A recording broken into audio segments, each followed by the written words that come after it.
You can't just walk in like you own the plane. That's what the TSA agent snapped when Jaden Morales, a quiet 14-year-old boy in a gray hoodie, handed her his boarding pass at gate 49. Jaden didn't speak. He wasn't raised to argue. His hands trembled as he offered the paper again, politely.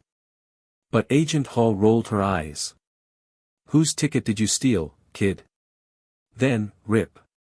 With one vicious motion, she tore the boarding pass in half, holding the pieces up like a trophy.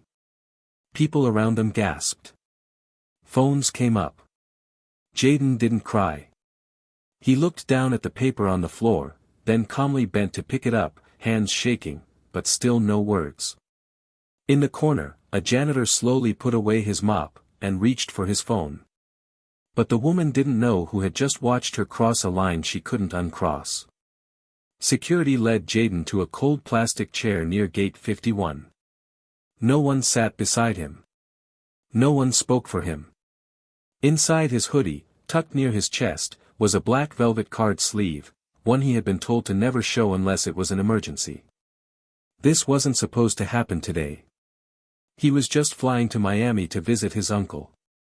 Just another normal boy, or at least, that's what everyone thought. Behind the glass, Agent Hall was laughing. Some punk thought he was flying first class. Poor thing. Jaden looked down at the torn ticket. Then at his mother's photo, faded, worn, tucked into his passport. He whispered to it. "Should I call him, Mama?" And somewhere near baggage claim, the janitor, who hadn't spoken all morning, made a 6-second call and said only one word. "Now." 10 minutes later, silence rolled through Terminal B like thunder with no sound. 3 black vehicles pulled up behind the restricted zone. Out stepped a man in a dark gray overcoat, black gloves, and expressionless eyes. He didn't run. He didn't raise his voice. His name was Marco Morales. To most, he was a ghost. To a few, he was Chicago's shadow.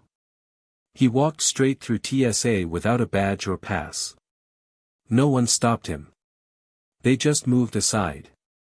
Jaden saw him, and for the first time that day, he smiled.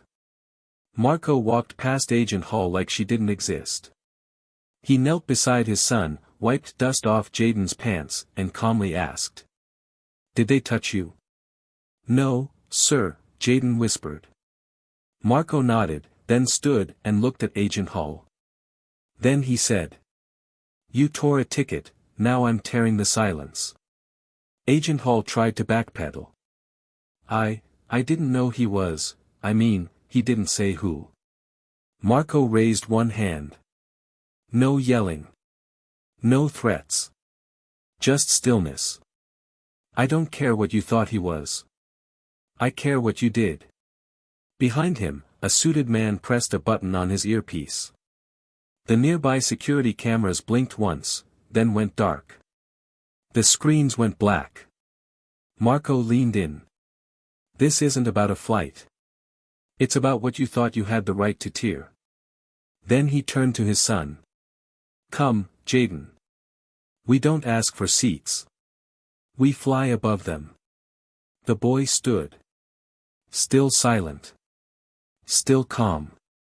He handed the torn boarding pass back to the agent, now trembling, and whispered. "Keep it.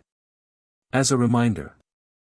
As they walked through the gate, no scanning, no boarding group, no resistance, people stepped aside like waves parting for a tide. No one clapped. No one dared record anymore. Agent Hall was left standing alone. Until the terminal lights flickered once, then shut off for 6 seconds. When they came back on, her access badge no longer worked. Jaden never looked back. But on the wall behind her desk, someone taped the torn ticket, pieced back together. And below it, in permanent ink, 4 words appeared overnight.